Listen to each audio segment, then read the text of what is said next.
할렐루야. 주님의 은혜와 평안이 여러분과 또 여러분의 가정 가운데 함께 하시기를 기원합니다. 세계적인 연설가이고 또 정상에서 만납시다라는 책을 저술하신 지그 지글러라는 분이 계십니다. 그분이 참 많은 강연을 하시고 참 여러 가지 책을 쓰셨는데 그 책마다 또 강연마다 하는 에피소드가 있습니다. 한 거지의 이야기입니다. 지글러 박사님이 어느 날 길을 걷다 보니까 한 거지가 길가에서 구걸하고 있는 것을 보게 되었습니다. 거지는 구걸하면서 바닥에 연필을 깔아 놓았는데 연필을 깔아 놓고서 한쪽에 1달러라는 글자를 써 놓았습니다. 얼핏 보면은 연필을 파는 것처럼 보이지만은 많은 사람들이 저 사람이 연필을 파는 것보다는 구걸하고 있다라는 것을 그냥 한눈에 알아볼 수 있었습니다. 그래서 많은 사람들이 그냥 1달러를 그 사람에게 주고서 떠나갔지요. 지글러 박사님도 추운 겨울날 이 사람이 구걸하고 있는 모습에 불쌍히 여겨서 1달러를 그 사람에게 주고서 그냥 그 자리를 지나쳤습니다. 근데 지나가다가 이 거린에게 내가 좋은 말을 해줘야 되겠구나, 내가 축복해 줘야 되겠구나 라고 생각하면서 그 거지에게 다가가서 이렇게 말합니다. 조금 전에 제가 1달러를 드렸는데 연필을 주세요. 그러자 거지가 연필 한 자루를 줍니다. 그리고 지글러 박사님은 그 연필 한 자루를 받고서 이렇게 말합니다. 이제 당신은 더 이상 거지가 아닙니다. 당신은 나에게 이 연필을 팔았으니 당신도 나와 똑같은 사업가입니다. 지글러 박사님의 이 말에 거지는 어리둥절했습니다. 그리고 충격을 받았습니다. 나는 그동안에 거지인 줄 알았는데 나보고 사업가라고? 그러면서 그 거지는 자신에 대해서 되돌아보기 시작했고 점점 변해갔습니다.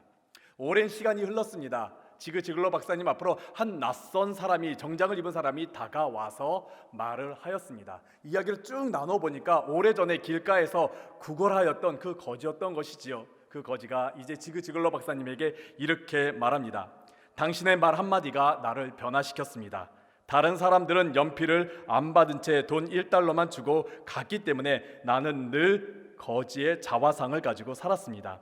그러나 당신은 연필을 받아가면서 당신도 나와 똑같은 사업가라고 말해줘서 내 인생이 이렇게 바뀔 수 있었습니다. 당신의 말 한마디가 내 인생을 바꿔놓았습니다. 감사합니다. 정말 감사합니다. 사람의 말 한마디가 사람을 변화시킵니다. 그리고 우리가 하는 축복의 이 한마디가 사람의 인생을 변화시키는 능력이 있습니다. 우리가 축복할 때 하나님께서는 그 사람에게 복을 주신다라고 말씀을 하셨습니다. 축복, 우리가 먼저 이 단어에 대해서 한번 생각해 볼 필요가 있을 것 같습니다. 축복이라는 이 단어가 한자로 보면은 빌축자 또 복자라는 뜻을 가지고 있습니다. 복을 빌다라는 뜻이지요. 그러다 보니까 이 단어를 복을 빈다라는 그 의미로 사용해야 되는데 종종 복보다 조금 더 좋은 그런 의미로서 축복을 사용할 때가 간혹가다 있습니다. 원래 뜻은 복을 빌다라는 뜻을 가지고 있는데 자칫 저도 그렇는데요, 이렇게 사용할 때가 있습니다. 하나님 축복하여 주시옵소서. 뭔가 틀린 말은 같지 않은데 이것을 뜻을 풀이하면 좀 다릅니다. 하나님 복을 빌어주세요. 누구에게요? 하나님보다 더 높은 존재에게요. 이런 뜻을 가지게 되는 것이죠. 저도 종종 이게 실수하게 되는데 축복이라는 단어는 하나님께 쓰는 단어가 아니라 우리 인간이 써야 되는 단어죠. 하나님은 복을 주시는 분이십니다. 하나님은 복의 근원이시고 복을 주시는 분이시고요, 우리는 그 하나님께 복을 비는, 복에 대해서 기도하는, 축복하는 사람인 것입니다. 복 자체, 그것은 나쁜 게 아닙니다. 우리가 복을 바라는 것, 간구하는 것, 또 축복하는 것, 그것은 나쁜 것이 아닙니다. 성경을 보면은 하나님께서는요, 우리에게 복을 주시기 원하신다라고 많은 말씀을 하고 계시고요, 더불어서 우리가 지체들에게, 이웃들에게, 또 민족에게 축복하라고 의무까지 주시는 장면이 나옵니다. 그래서 베드로전서 3장 9절에 이렇게 말씀합니다. 악을 악으로 욕을 욕으로 갚지 말고 도리어 복을 빌라. 이를 위하여 너희가 부르심을 받았느니라 라고 말합니다. 우리에게 하나님께서 복을 빌어라, 너희들의 지체들에게 복을 빌어라, 저주하지 말고 복을 빌어라 라고 말씀하셨고, 이것을 위해서 너희가 부르심을 받았다라고 우리에게 말씀해 주십니다. 하지만 우리가 주의해야 될 점이 있습니다. 복 자체가 우리의 신앙의 목적이 되어서는 안 됩니다. 복 자체가 우리의 신앙의 목적이 되는 것을 우리가 기복신앙이라고 말하고 있습니다. 기복신앙은 그리 건강한 신앙은 아닙니다. 하지만 분명한 것은 하나님께서는 우리에게 복을 주시기 원하시고 하나님께서는 우리가 축복 기도하기를 간절히 바라신다라는 겁니다. 사랑하는 성도 여러분, 여러분은 누구에게 축복 기도를 하고 계십니까? 그리고 여러분은 어떠한 축복 기도를 하고 계신지요? 우리가 오늘 함께 나눌 말씀 요한 3서 보면은 굉장히 짧은 서신입니다. 그리고 이 내용을 쭉 읽다 보면은요, 다른 서신들과 좀 다른 점이 있습니다. 다른 서신은 교회 공동체에게 보낸 서신입니다. 교회 공동체의 사람들에게 보낸 편지인데 오늘 요한 3서는 사도 요한이 장로 가이오에게 개인적으로 보내는 편지입니다. 꽤 사적인 편지로 보여지는 내용입니다. 하지만은 그 내용 안에는 개인적인 편지일지라도 우리 교회 공동체가 가져야 할 교훈과 내용이 담겨져 있습니다. 그 내용이 무엇이냐? 요한 3서의 주제인데 그 요한 3서가 오늘 본문의 바로 아래 구절 3절과 4절, 요한 3서 1장 3절과 4절에 나타나 있습니다. 우리 함께 요한 1서 1장 3절과 4절에 있는 말씀 함께 읽도록 하겠습니다. 형제들이 와서 내게 있는 진리를 증언하되 내가 진리 안에서 행한다 하니 내가 심히 기뻐하노라. 내가 내 자녀들이 진리 안에서 행한다 함을 듣는 것보다 더 기쁜 일이 없도다. 이 두 절에서 반복해서 말하는 것이 진리 안에 있어라는 겁니다. 요한 3서의 주제는 진리 안에 거하라, 진리 안에서 행하라라는 그런 주제를 담고 있습니다. 초대교회 당시에는 많은 그리스도인들이 핍박을 받았습니다. 굉장히 어려운 삶을 살아가고 있었지요. 외부적으로도 꽤 큰 문제가 있었는데 내부적으로도 이단들과 거짓 교사들로 말미암아 믿음이 흔들리는 위기에 놓여져 있었습니다. 그래서 사도 요한이 편지합니다. 진리 안에 거하십시오. 진리의 말씀으로 그 위에 굳건하게 서십시오라고 하면서 오늘 서신을 쓰게 되었습니다. 그 서신 가운데 첫 번째 부분, 우리가 진리 안에서 굳게 서기 위해서, 진리의 말씀 안에서 굳게 서기 위해서 가장 먼저 사도 요한이 장로 가이오에게 한 말씀이 무엇이냐? 축복에 대한 말씀을 합니다. 축복에 대한 말씀, 간구하노라. 이 내용에는 단순히 개인적인 바람이 담겨져 있는 것이 아니라 하나님께 기도하는 내용이 담겨져 있습니다. 그렇다면 사도 요한이 어떠한 축복을 했을까요? 1세기 당시 그리스도인들, 초대교회 당시 그리스도인들에게 축복이라는 것은 과연 무엇일까요? 잘 되는 것일까요? 그리고 번성하는 것일까요? 그리고 안정적인 것일까요? 그렇지 않은 것 같습니다. 베드로전서 3장 14절에 있는 말씀을 보면은 그 말씀 안에 고난을 받으면 복이 있는 자니라고 말씀하고 있습니다. 고난을 받으면 복이 있는 자라. 이것을 보면은 우리의 물질의 풍요라든지요, 안정이라는 게 그 당시의 복과는 좀 상관없는 그런 내용과 같아 보입니다. 1세기 당시, 초대교회 당시의 복은 물질의 풍요가 아니었습니다. 그렇다고 해서 안정적인 것도 아니었습니다. 물론 그러한 그 축복을 받으면 좋겠지요. 근데 그 당시의 복은 무엇이냐? 진리 안에서 바른 길을 걸어가는 것, 믿음이 흔들리지 않고 굳게 서는 것, 어떠한 상황 가운데서도, 어떠한 핍박과 어떠한 어려움, 어떠한 상황 가운데서도 하나님 안에 거하는 것, 그것을 복이라고 그 당시에 말했습니다. 신약에서 말하는 복들도 대부분 그렇습니다. 근데 반면에 구약에서 말하는 복은 좀 다릅니다. 구약에서 말하는 복은 안정과 건강과 풍요와 번성에 대한 내용을 가지고 있습니다. 구약에서 말하는 복과 또 신약에서 말하는 복이 사뭇 다른 것 같지만은 공통된 점이 있습니다. 그것은 무엇이냐? 복은 하나님께서 주신다. 그리고 복은 하나님 안에 거할 때 받는다. 이 두 가지의 공통점이 있습니다. 그렇기 때문에 축복이라는 거, 우리가 축복 기도하는 거, 우리가 이 지체를 위해서, 나라를 위해서, 교회를 위해서, 또 자녀를 위해서 우리가 축복 기도할 때 우리가 기본적으로 가져야 될 게 무엇이냐? 복의 근원은 하나님이십니다. 하나님께서 복을 주시는 분이십니다. 하나님만이 유일하게 우리에게 복을 주시는 분이십니다. 내가 그것을 믿습니다. 그리고 우리가 주님 안에 거하니, 하나님 안에 거하니 복을 내려 주시옵소서라는 그런 믿음으로 우리가 기도를 해야 된다라는 것이죠. 오늘 본문에 말하는 축복도 마찬가지입니다. 주님 안에 거하기를, 주님 안에 거하는, 진리 안에 거하는 이들에게 축복 기도하는 내용이 담겨져 있습니다. 어떠한 복을 하나님께 간구하고 있을까요? 첫 번째는 영혼, 두 번째는 범사, 세 번째는 건강에 대한 내용을 담고 있습니다. 헬라어 원문을 보면 이 순서가 조금은 다릅니다. 근데 오늘 본문에 있는 순서대로 우리가 함께 나눠 보고자 합니다. 하나님 안에서 영혼이 잘 되기를, 그리고 하나님 안에서 모든 일 범사가 잘 되기를, 또 하나님 안에서 우리가 건강하기를 축복하는 내용을 함께 나누도록 하겠습니다. 오늘 말씀을 함께 나누면서 기도로 축복하는 여러분들 되시기를 간절히 바랍니다. 첫 번째입니다. 하나님 안에서 영혼이 잘 되기를 축복합니다. 본문에서 사용하는 영혼이라는 단어가 헬라어로 보니까 프시케라는 단어를 사용하고 있습니다. 뜻은 영혼이라는 뜻도 가지고 있지만은 목숨, 생명이라는 뜻도 가지고 있습니다. 특별히 오늘 본문 가운데서 사용하는 이 프시케라는 단어는 예수 그리스도의 은혜로 말미암아 구원받은 생명, 구원받은 영혼을 의미하고 있습니다. 사람이 어찌하지 못하니 오직 하나님께서만 다루실 수 있는 영혼, 그리고 생명을 말하고 있는 것입니다. 그래서 이 단어에 대해서 사도 바울은 종종 속사람이라고 사용하곤 합니다. 잘되다, 이 단어의 헬라어는 유오도라는 단어를 사용하고 있습니다. 잘되다라는 뜻도 가지고 있지만 이 단어는요, 두 가지 단어가 합해진 단어입니다. 좋은이라는 단어와 호도스, 길이라는 단어가 합쳐진 단어입니다. 좋은 길, 즉 우리가 살아갈 때, 인생의 길을 걸어갈 때 잘 걸어가는 것, 좋은 길을 걸어가는 것이 바로 잘 된다라는 그런 의미를 가지고 있습니다.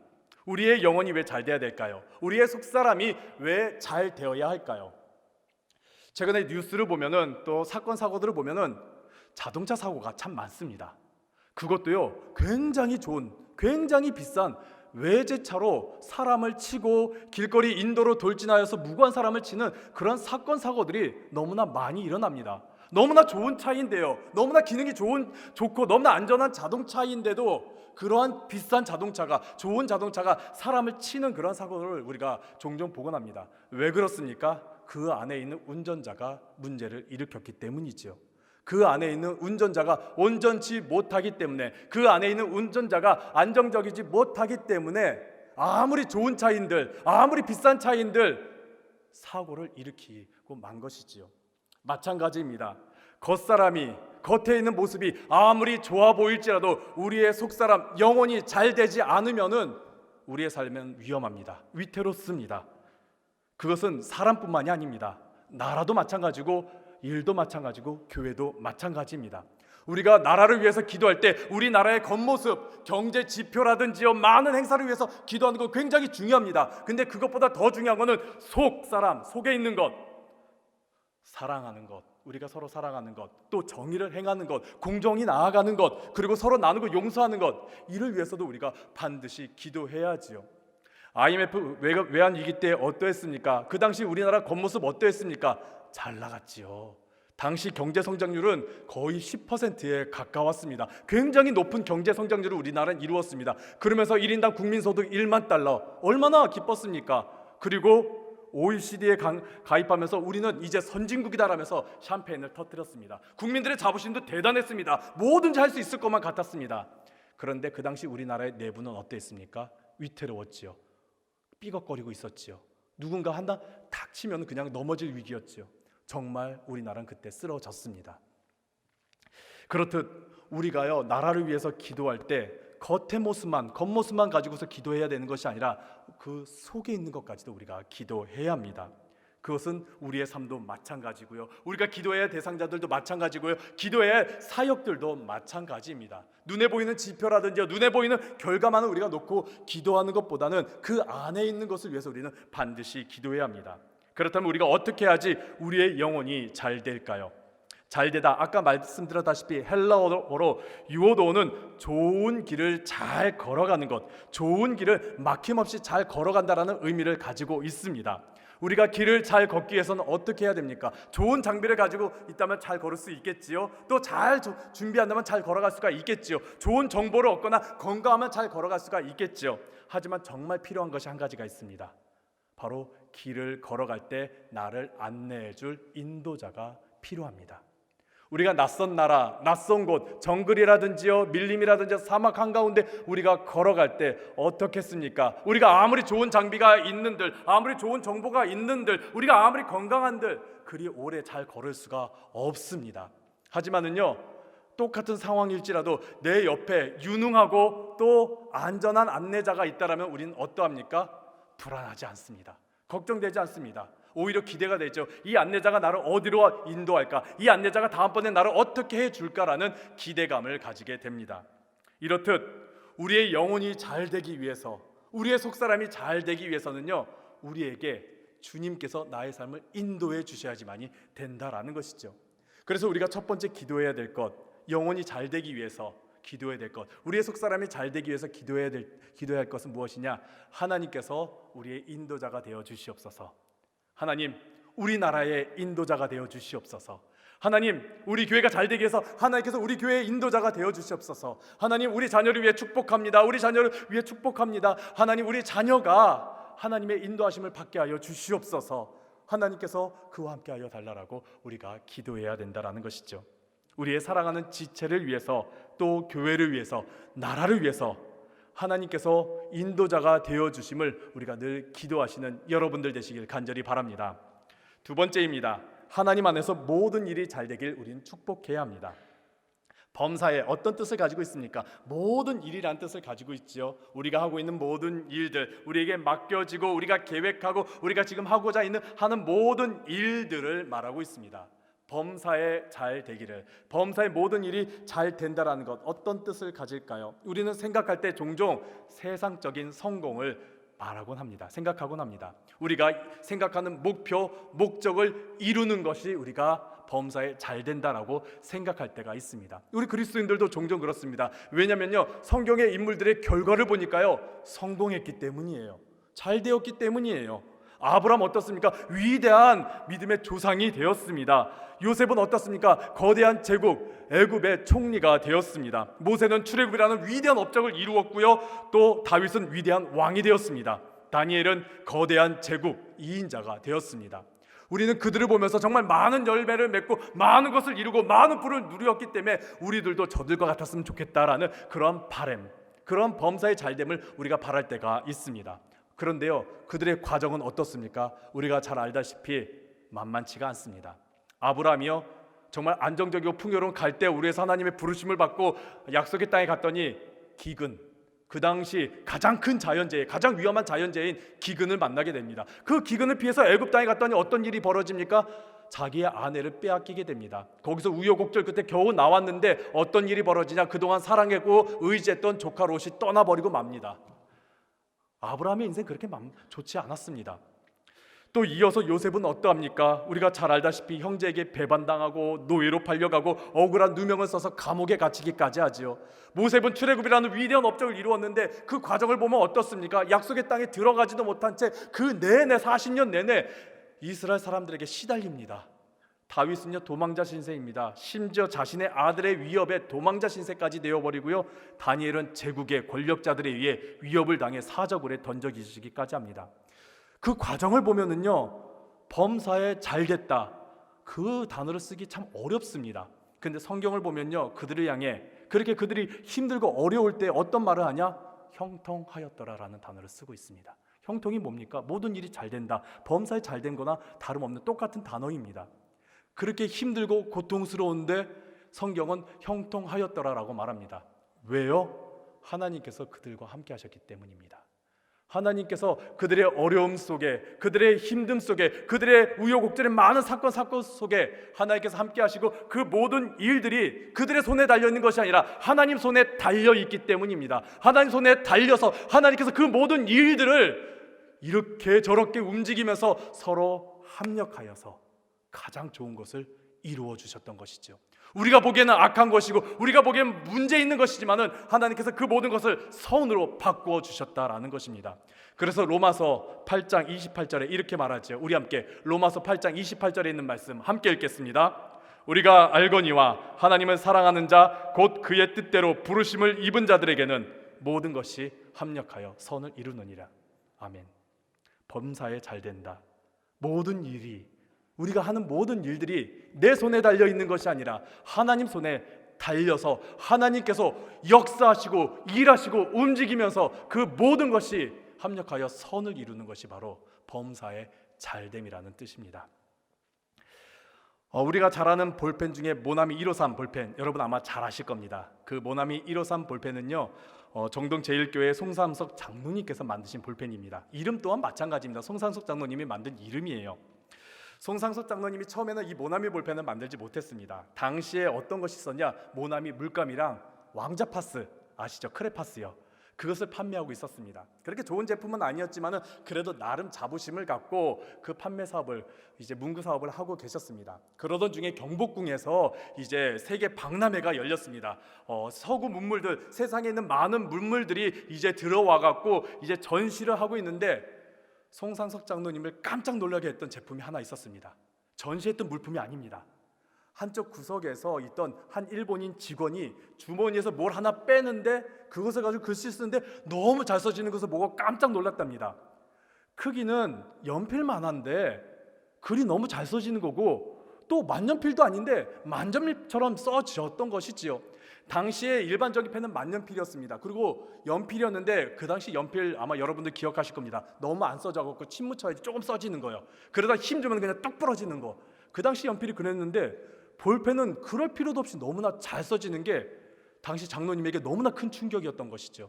그래서 장로님은 그 일본이 붙잡고서 이 볼펜에 대해서 자신에게 알려달라고 하면서 일본까지 건너가서 그 기술을 겨우겨우 받고서 와서 한국 땅에 볼펜 사업을 하기 시작합니다. 처음에는 쉽지 않았대요. 사람들이 이 볼펜을 찾지 않았대요. 너무 낯설어갖고 처음에 찾지 않고서 잘 팔리지 않았는데 정말 많이 노력해갖고 정착시켰는데 정착해서 안정화 단계를 딱 갈 때쯤에 그만 공장에 불이 나버린 겁니다. 그 불 때문에 가장 중요한 기계가 완전히 불타버린 것이죠. 이제 공장 문 닫아야 되나? 더 이상 볼펜을 만들지 못하는데 어떻게 해야 되나 전전긍긍하고 있는데 그때 때마침 일본에 그 불타버린 기계를 수리할 수 있는 전문가가 스위스에서 출장을 온 거예요. 그 말을 듣고서 곧바로 전화 걸어서 그분들 모셔다가 기계를 고치고서 다시 공장을 재가동하게 된 것이지요. 여러 가지 우여곡절이 있었는데 그때마다 잘 해결했는데 그 모든 걸 그때마다 송상석 장로님은 항상 기도했다라고 합니다.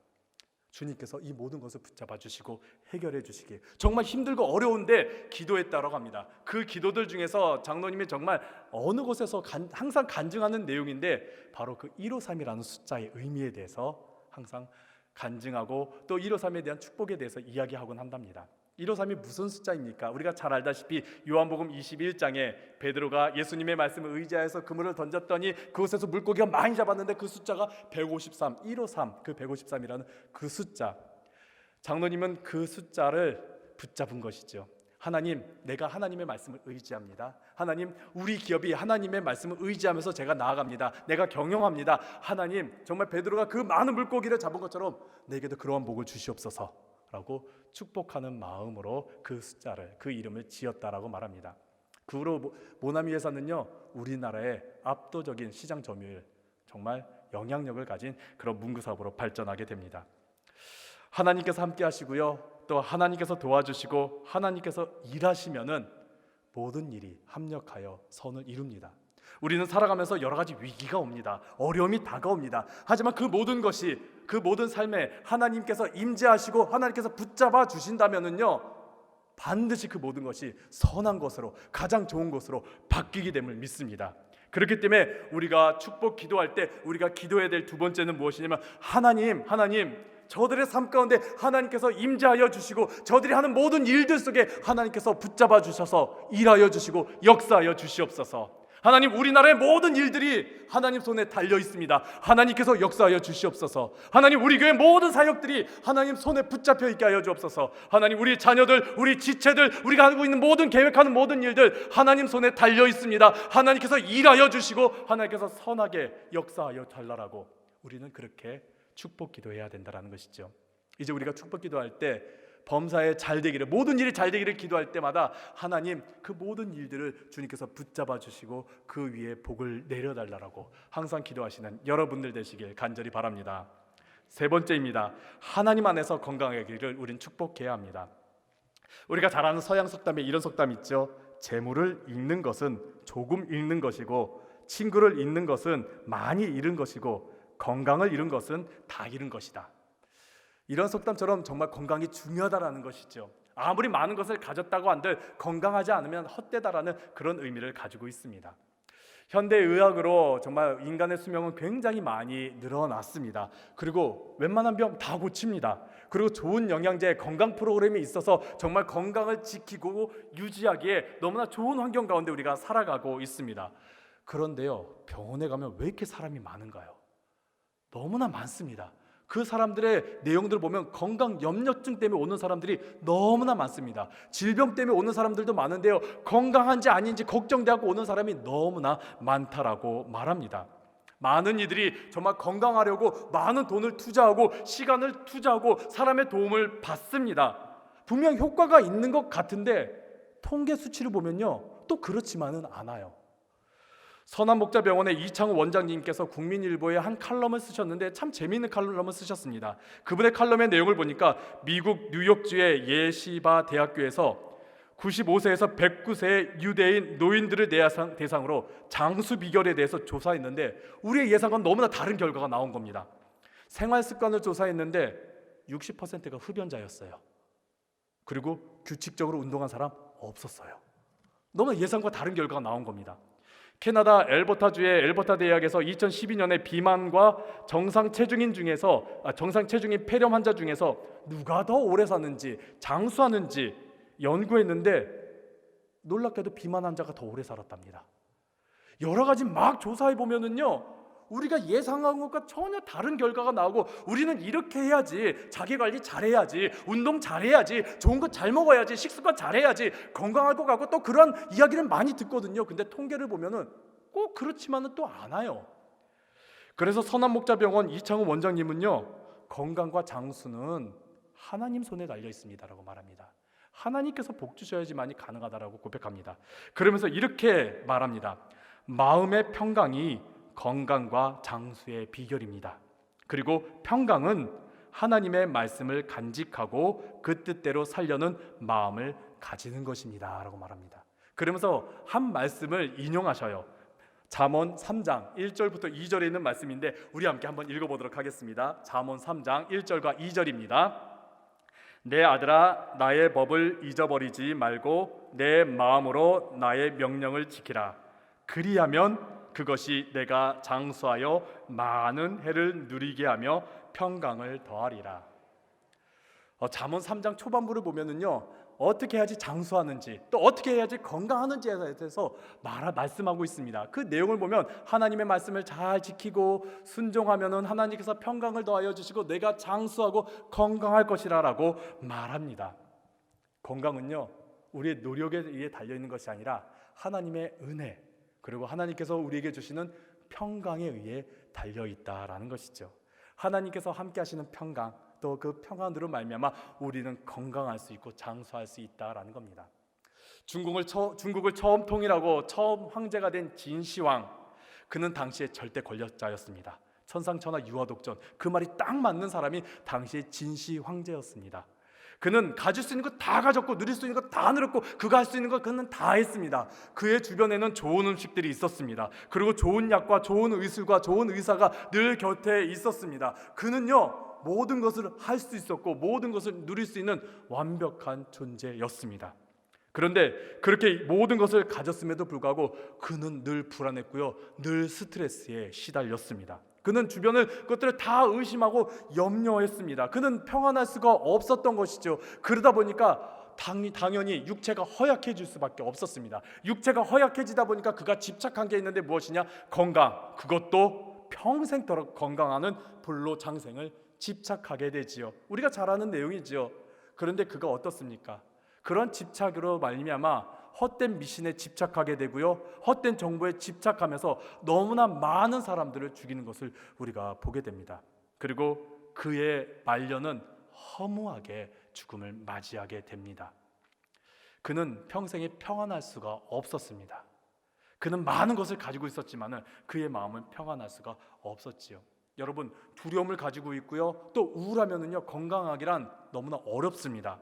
그렇기 때문에 우리 안에 평안이 찾아와야지만이, 내 내면의 평안이 먼저 와야지만이 우리 육체가 건강할 수 있는데 그 평안은 하나님께서 주셔야지만이 누릴 수가 있습니다. 민수기 6장 하반부에 보면은 하나님께서 이제 제사장들에게 이스라엘 백성들을 어떻게 축복해야 되는지에 대한 말씀들이 담겨져 있습니다. 하나님께서 너희를 지키신다. 하나님께서 너에게 은혜를 베풀어 주신다. 그러면서 마지막으로 하는 축복의 내용은 무엇이냐? 민수기 6장 26절에 있는 내용입니다. 이렇게 축복합니다.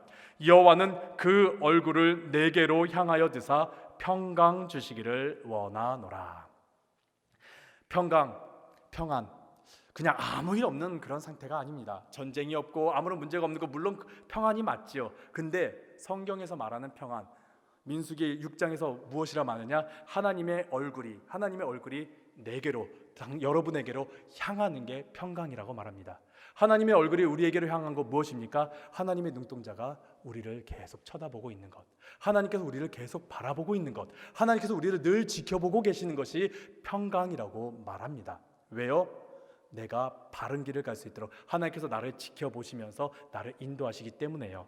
하나님께서 내가 무엇이 부족할지, 내가 무엇을 해야 될지 하나님께서 다 아시면서 지켜보시면서 때에 따라서 우리에게 베푸시기 위해서 늘 지켜보시는 것, 그리고 내가 넘어질 때 다시 일으켜 주시는 것, 하나님께서 나를 늘 지켜보시기 때문에 가능한 것이라는 것이죠. 하나님께서 나를 지켜보신다라는 게 평강이라고 말하고 있습니다. 그렇게 평강할 때 우리의 삶은 건강할 수 있다라는 것이죠. 우리 교회 어르신들이요, 이런 평강의 복을 받았으면 좋겠습니다. 정말 건강하기 위해서 그냥 육체적인 건강에 머물러 있는 것이 아니라요, 살아가면서요 정말 슬픔도 있고 어려움도 있고 또 힘든 것들 많잖아요. 특히 나이 들수록 왜 이렇게 섭섭한 게 많아지는지 모르겠어요. 저도 그랬더라고요. 섭섭해지는 게 점점 많아지더라고요.